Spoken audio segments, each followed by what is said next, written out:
Hello and welcome to the Make Money with Mace podcast. I'm your host, Mace, and we're talking some NFL preview today. Seems to be the only thing I got a feel for after a pretty solid last week of the season where I put a little something on every game. And going to hope to continue that with the playoff rounds, starting off with Wild Card Weekend. This is going to be a little closer. This is actually going to be relatively quick, all things considered, just because I think the matchups are a little more straightforward than people are thinking, right? So I truly believe, so the first game, as is customary, the Saturday afternoon slate of Wildcard Weekend, the Houston Texans are hosting, and nature is healing, all that good stuff. There's some normalcy back in the world.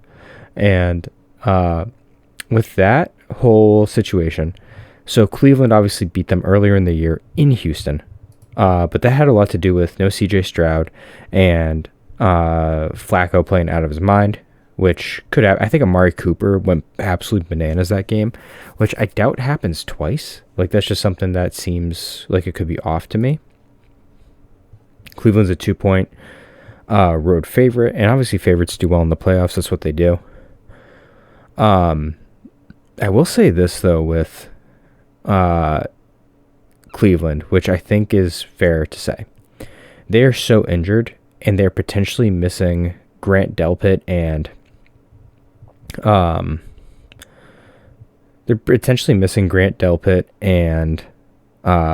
Ward, and they're 2-4 when Denzel Ward's not playing.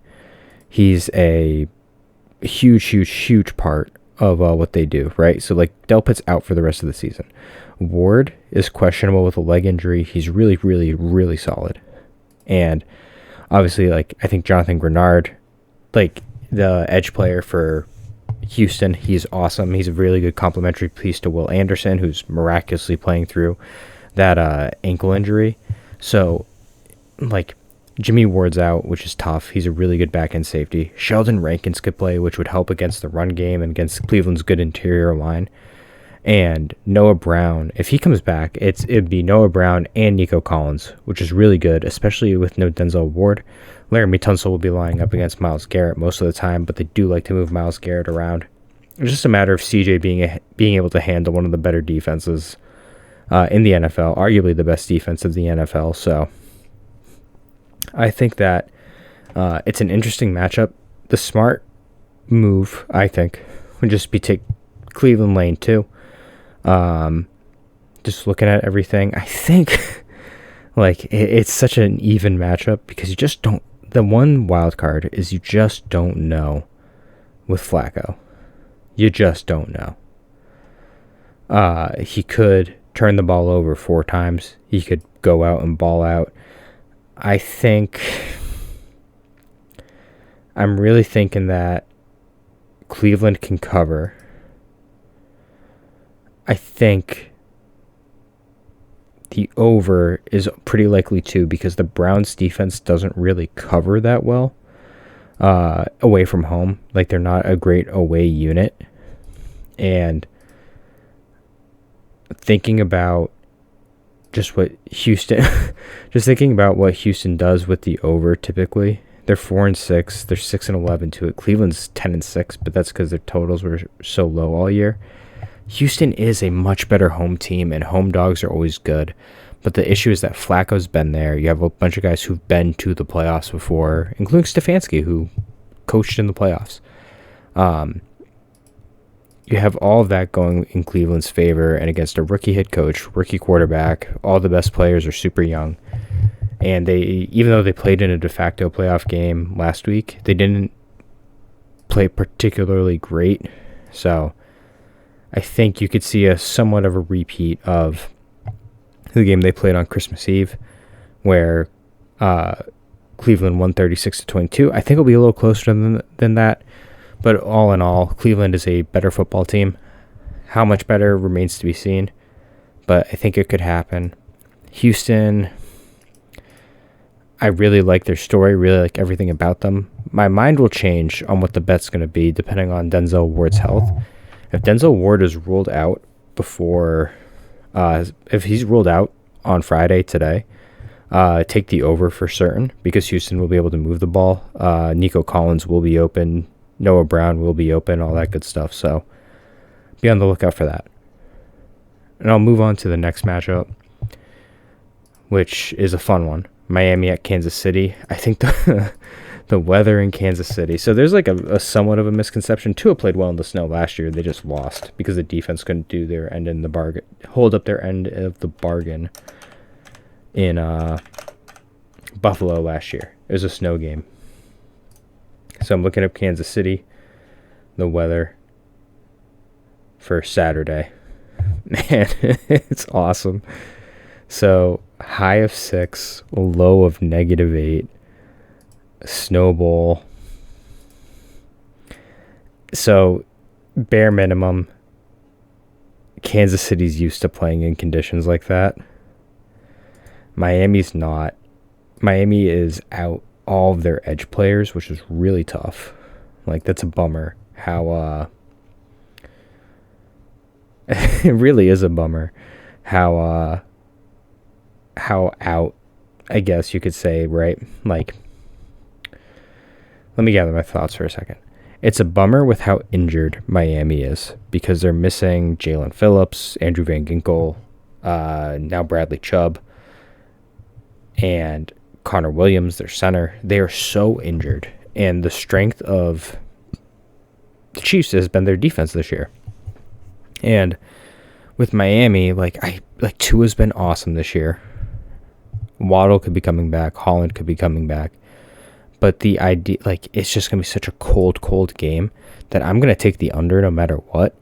But it's just sort of hard to predict what could happen. It's hard to beat the same team twice, which obviously Kansas City beat Miami by a touchdown earlier in the year. And I think that with how banged up Miami is, they're walking wounded, it'd take a sort of miracle sort of game, I think, for them to pull out the win. I do think the under. Well, I'm just looking at everything. It looks like I like to use PFF Greenline because they have a really good market analysis for the betting. And PFF does like Miami quite a bit. They have them at a 55% cover probability. However, most of the money line is on Kansas City, which makes sense. If you're looking for best bets, most people are betting the under because of how cold it's going to be. The over is available. It's at -110. But all in all, I think the straight value, if you really believe in Miami, is to take their money line because I think Andy Reid's not going to run the damn ball. He needs to run the damn ball, and I'll be shocked if he does. I'll be impressed if he does. But he's just not going to do that. And if Jalen Phillips or even just Van Ginkel were playing in this game, they'd really be able to take advantage of how bad the Chiefs' left tackles are, right? I mean, maybe old man Justin Houston and Melvin Ingram do take advantage, and they actually kick Christian Wilkins out maybe to line up over Jawan Taylor. If they do stuff like that, they might really be able to affect Mahomes and get after Mahomes and force him to run. But all in all, and Miami's defense has played fairly well this year, to give them credit, especially with Javon Holland coming back as a safety. They played much better against some, but part of that is having Van Ginkel, having all these guys healthy. They've played much better against much better offenses than the Chiefs, and the Chiefs my last memory of them is them getting completely shut out by Las Vegas, the Raiders. And so when you have that sort of matchup in place, it ends up creating, what's the word for it? This, I think, is just going to be a rock fight. I think it's going to be cold. I think receivers are going to drop passes. I think tackling's going to suck. I think that this could be like a put on your hard hat and run inside zone type of game for the Chiefs, but they don't do that, right? Pacheco behind Creed Humphrey, Joe Tooney, and Trey Smith, and just up the middle, 4 yards, 4 yards, 4 yards, and make them tackle you over and over and over again is the way for the Chiefs to win. but is Andy Reid willing to allow that to be the way for the Chiefs to win?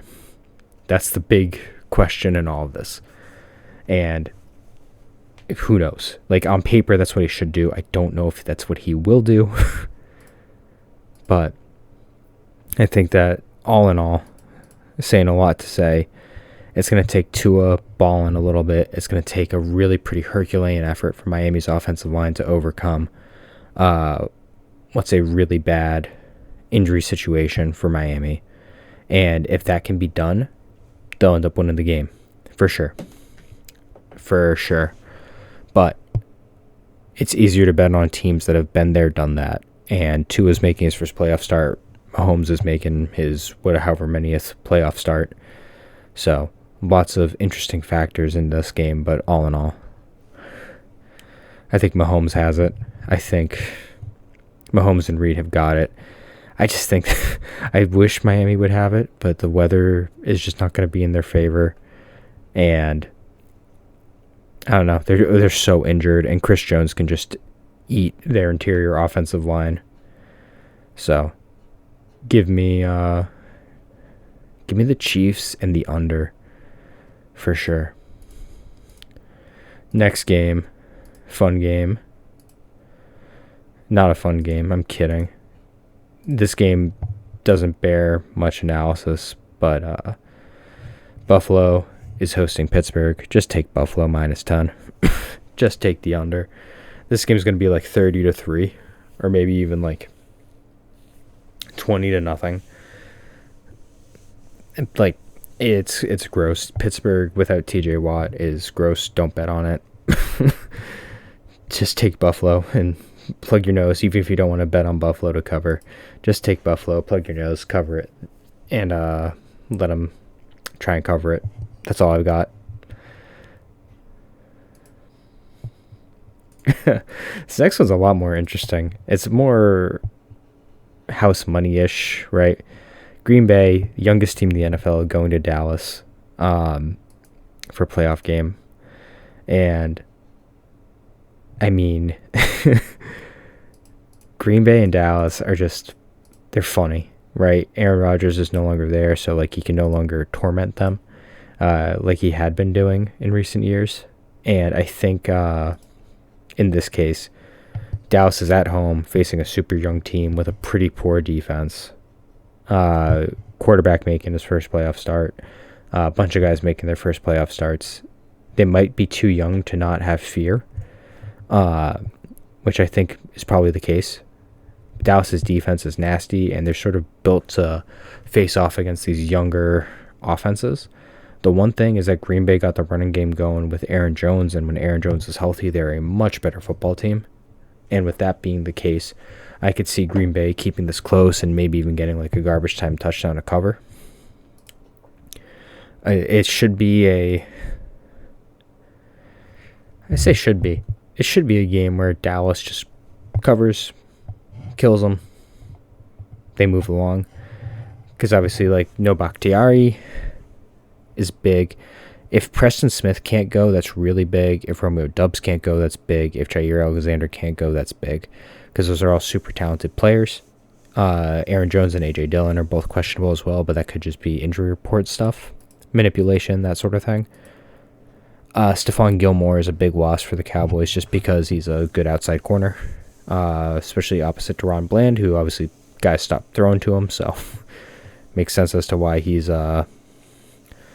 getting getting more looks. Gilmore is, and having someone that's quality opposite a playmaking ball hawk is massive. Jonathan Hankins is the big one because when he plays, the Cowboys' run defense gets really good.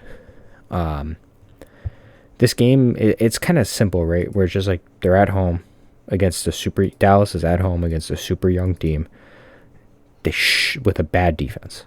They should be able to just go in, have their way with them. Mike McCarthy has a lot, like Matt LaFleur is such a better coach than Mike McCarthy, and Mike McCarthy will find a way to lose this game. It's sort of what he does. I'm not so bold as to take anything but Dallas -7 because that is the thing to take. But I think that Green Bay could be feisty enough. I mean, the over is sort of in play, but it's just a matter of Micah Parsons. Micah Parsons could just decide the game's over when he wants to, especially with how Green Bay's missing tackles. Green Bay might force them to defend the run a little bit, so the under, I think, is pretty good. 50.5 feels rich. If Green Bay attacks them properly, which they probably will, by running the ball and getting Micah out in space and not letting him just pin his ears back, I think that they could really end up impacting the game. The one thing I'm a little concerned with is that Green Bay, yes, they beat Detroit on Thanksgiving. Yes, they beat Kansas City. I'm a little concerned with how they haven't really beaten anybody truly good besides Detroit, which is a divisional game where anything can sort of happen. Like, they beat the Rams without Stafford. They lost to the Steelers. I think they lost to the Broncos. They lose to the Giants. They give up 30 to Carolina. And obviously they beat the Bears in a low-scoring game. It's just a weird sort of matchup. I think Dallas is overall much better, and I think we'll see that play out. But it's weird. You see Green Bay and Dallas, and you think Green Bay automatically because Aaron Rodgers owned Dallas big time, and it's just hard to trust Dallas with McCarthy and Dak at this point. Obviously, they've been fantastic this regular season, and they have a couple of really good wins, but they still lost some of their more important games. So, actually, they don't really have many good wins.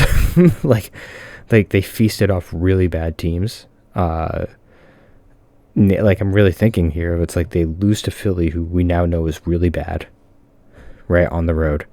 They squeak by Detroit thanks in part to horrific officiating. Like, that was not a game they won. They robbed that one. They lose to Buffalo and Miami on the road. I don't know. They lose to San Fran, obviously get pummeled.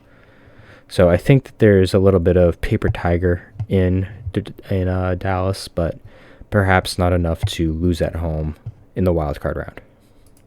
If they do, see a Mike McCarthy. The last game on Sunday, the crown jewel of the weekend.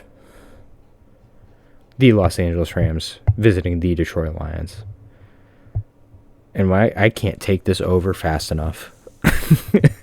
Detroit's defense is a little suspect. Goff was playing out of his mind and returned to that form. The running game's awesome. The receivers are awesome. Sam Laporta getting injured sucks. But they're deep. They're good. They bite ankles. I love the Lions in this game. I also just love what's it called? The over so much. Because I don't know how the Rams are going to stop. I don't know how the Lions are going to stop Cooper Kupp, Puka Nacua, and Kyron Williams, and I don't know how let me gather my thoughts for a second. I don't know how the Lions are going to stop Cooper Kupp, Puka Nacua, and Kyron Williams. I also don't know how the Rams are going to stop any of the monstrous weapons that the Lions have. You got Amon-Ra, you got Amon-Ra, Jameson Williams, and Khalif Raymond, and Josh Reynolds are a handful to begin with. And then you've got these maulers in the run game blocking you, and you're getting David Montgomery running inside zone, running duo, running power, just bludgeoning you all day, and then Jahmyr Gibbs hits you with the lightning. So they got like this classic thunder and lightning, but both of them have like the ability to break a 75-yard touchdown, and the Rams are such a poor tackling team that I think that's going to really matter. But the over-under for this game is 51.5. Give me the over all day, every day. This should be super fun. Super fun game. Great storylines, great everything. Fantastic. And I do think Detroit's a better team overall, and they're probably going to win. And I'm just excited to see high-quality offensive football It should be awesome. Which leads to the last game of the the stinkerest of them all. Give me a Tampa Bay money line. I can't believe the Eagles are favored against anybody. I really can't. I don't get it. And also, Tampa 11-6 against the spread. ATS heroes, baby. Tampa's gonna win. Mike Evans, Baker's gonna cook. They'll probably be able to run the ball. Philly's not. They're unserious. They really are. Teams that are as bad as they are heading into the playoffs don't all of a sudden flip a switch. It just doesn't happen.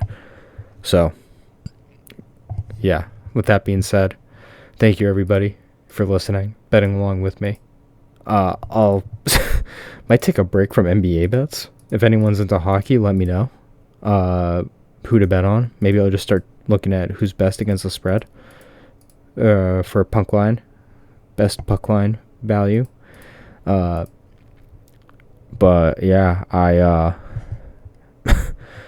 just don't know what's going on in terms of my NBA. My NBA stuff, I just need to stop being cute. Just pick the best teams against the spread, against the worst teams against the spread, and follow trends like that. And I'll get back on track, for sure. We've had worse runs in baseball, for sure. So the issue is that there's not as many plus signs in NBA as there are when you can bet run lines. So I'll get back on track, everybody, for NBA. And hopefully get back on track. Not even get back on track. Stay on track for the NFL. Take the last Sunday's momentum into the playoffs. So yeah, like I said, everybody, thanks for listening, and peace.